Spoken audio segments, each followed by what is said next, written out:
Salut la compagnie. Me voilà pour une petite vidéo qui sort un peu de nulle part, hein, il est clair évidemment, mais je me pose beaucoup de questions.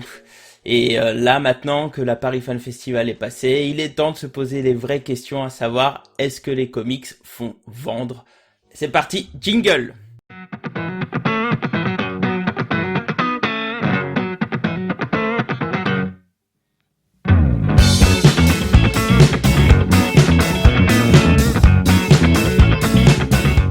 Eh bien voilà les amis, la Paris Fan Festival a eu lieu le 15 et 16 avril et il s'est passé des choses assez intéressantes. À savoir que la communication cette année a été principalement basée autour des comics. Il faut savoir que il y avait quelques acteurs connus, mais des acteurs Terry Hatcher ou des gens de Buffy, etc. C'est plutôt de l'ordre du Paris Manga. Mais clairement, il y a une communication très agressive sur les auteurs de comics.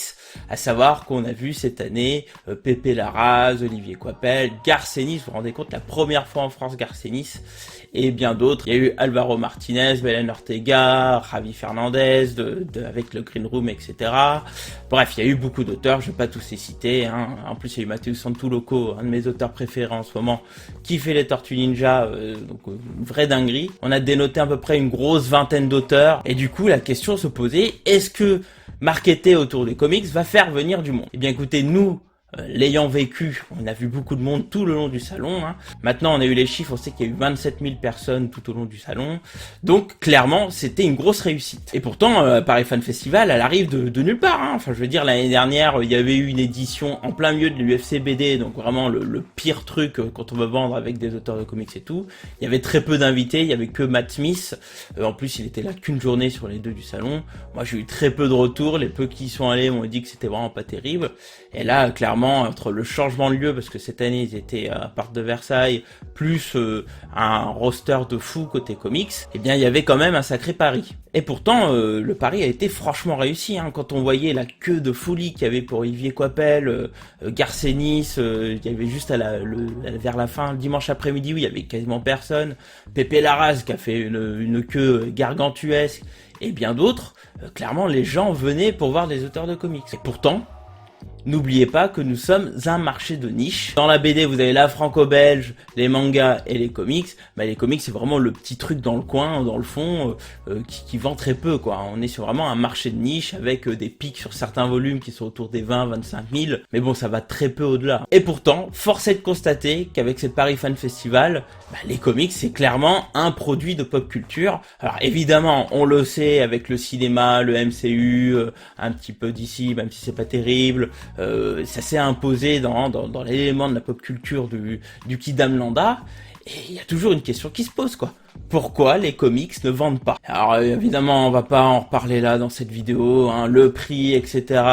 En plus, on est en train de devenir un marché de premium, hein, pour les gens aisés. Il y a très peu de produits d'appel, hormis les collections Carrefour, etc.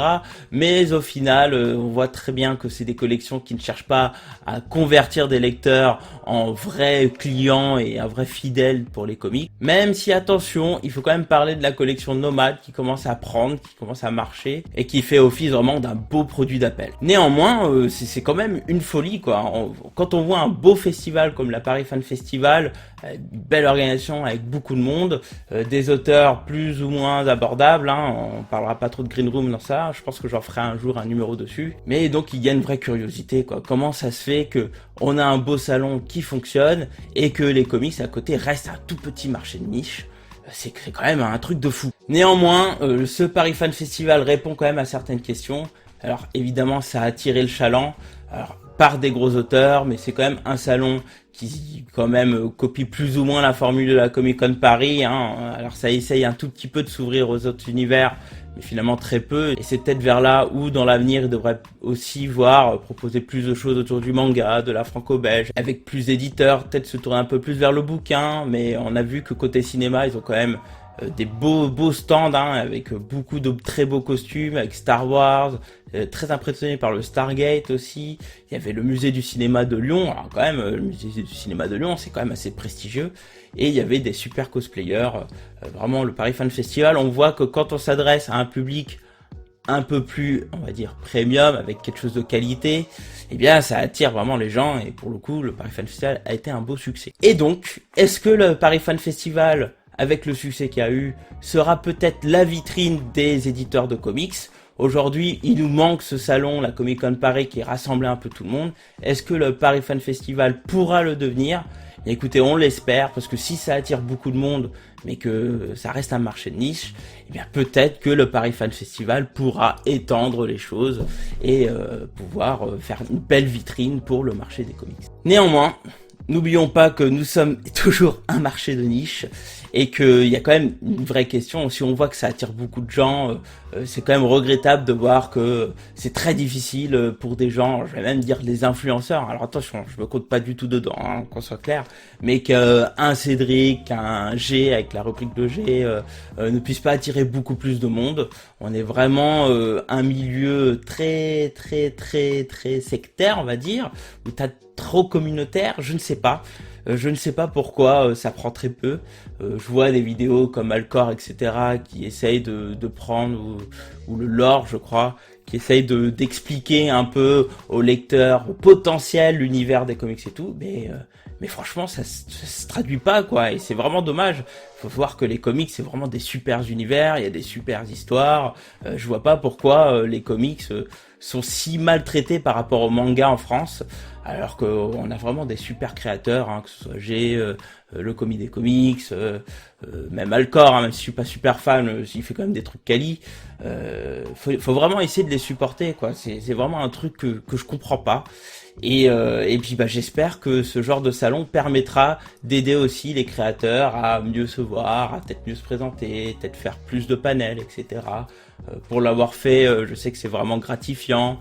Donc ouais, je sais pas, il y a vraiment une question qui se pose, et aidez-moi à y répondre, hein. C'est un peu pour ça que je fais cette vidéo. On voit qu'il y a un salon qui arrive à vendre avec une communication autour des comics, et pourtant on voit que dans le milieu, c'est vraiment quelque chose de niche, que ça tant pour les éditeurs qui font pas des ventes extraordinaires au point que maintenant on a Panini qui nous faut 4 omnibus pour pouvoir faire un chiffre d'affaires énorme, et puis on voit bien que les créateurs du milieu, il y en a très peu qui en vivent. Je crois même qu'il y en a aucun, si on met de côté un peu Arnaud, qui vit vraiment des comics. Et je précise, hein, je parle de créateurs de contenu, hein. Alors évidemment, il y a des gens qui travaillent dans le milieu qui en vivent, hein, Xavier Fournet et tout, etc. Mais je parle vraiment en tant qu'influenceur, ce qui montrerait un peu une certaine santé du milieu du marché, hein, qu'on soit clair. Enfin bref, bien voilà, on va conclure dessus. On voit que des salons arrivent à vivre sur les comics. Mais par contre, on voit que le marché, il stagne toujours. Alors, il y a peut-être d'autres pistes à voir, hein. J'ai vu récemment un documentaire sur YouTube qui parle des éditeurs de romans qui s'appuient maintenant beaucoup sur TikTok. Est-ce que c'est l'avenir pour les éditeurs? Aucune idée, hein. Alors, attention, hein, moi je m'y mettrai jamais, hein. Mais il y a peut-être des super créateurs qui font des trucs qui attireront les lecteurs, ou peut-être qu'il faut qu'on s'organise, qu'il y a peut-être une communauté à créer pour pouvoir tous se mettre sur un niveau, pour pouvoir step up un peu le niveau, tant pas au niveau de contenu, hein, je parle le nombre de contenus sur le milieu qui pourrait faire un peu effet de caisse de résonance, hein. Je sais pas, j'avoue que c'est peut-être telle chose où il faudra peut-être lancer un débat sur le milieu, mais vraiment il y a une vraie curiosité, et je pense que dans les comics il y a quelque chose à faire. Hop, c'est le Blacky du montage, et il est vrai que j'ai oublié une chose. En fait, Urban Comics semble avoir trouvé une nouvelle voie, à savoir vendre ses comics comme de la franco-belge. Je m'explique. Il faut savoir que les éditeurs ont des présentations auprès des libraires, et Urban communique en essayant de pousser les libraires à mettre son catalogue avec les franco-belges. En gros, ils souhaitent casser la fine barrière entre les comics et la franco-belge. De cette manière, leur catalogue fantastique serait avec les BD fantastiques, et la SF avec la SF, etc., etc. Faisant au final de l'ancien espace comics une catégorie super-héros. Une idée qui, je pense, est la meilleure idée actuellement. D'ailleurs, on en parle souvent dans les GG Comics, c'est ce qu'installe aujourd'hui Cap dans sa librairie. Et leur politique semble fonctionner en éditant justement leurs indés à fort potentiel dans un format proche de la franco-belge, ce qui s'est traduit par d'excellentes ventes pour de titres comme The Nice House of the Like, qui a cartonné dans les ventes. Mais si on part de ce sens, il faudrait que les éditeurs aillent au bout de cette pensée et ne parlent plus du tout de comic book. En fait, ils devraient s'appeler non plus Urban Comics, mais Urban BD, Panini BD. En soi, ça serait une piste pourquoi pas, après tout, ça reste de la BD dans tous les cas. En tout cas, j'espère que le Paris Fan Festival va revenir encore plus gros, va revenir avec encore plus d'éditeurs, revenir avec encore plus d'auteurs. Il y a eu quelques petits trucs à améliorer en termes d'orgas, etc. et tout, mais rien de fou, hein. Tout s'est très bien passé si on met de côté encore Green Room. Donc j'espère tout le bien, j'espère que ça devient vraiment une grande vitrine pour nous. Quand je dis nous, je parle du milieu des comics. Et puis voilà, hein, donc un excellent salon qui montre qu'on peut capitaliser sur les comics. Donc maintenant, il faut que le reste suive. Sur ce, je vous laisse dessus, hein. Il y a des vidéos qui vont pop par-ci par-là, maintenant que le déménagement est fini. Vous avez vu, là je suis dans le studio de ma femme, hein, Equinox sur YouTube. N'hésitez pas à y aller, évidemment. Moi, je me poserai de temps en temps pour faire quelques vidéos par-ci par-là. J'ai 2-3 sujets dans la banane, donc voilà, je vais revenir d'ici sous peu, encore une fois. Sur ce, n'oubliez pas, hein, les choses n'ont pas changé. Mangez du poulet et lisez des comics. Et surtout, hein, votre vie sera fantastique. Allez, tchuss tout le monde!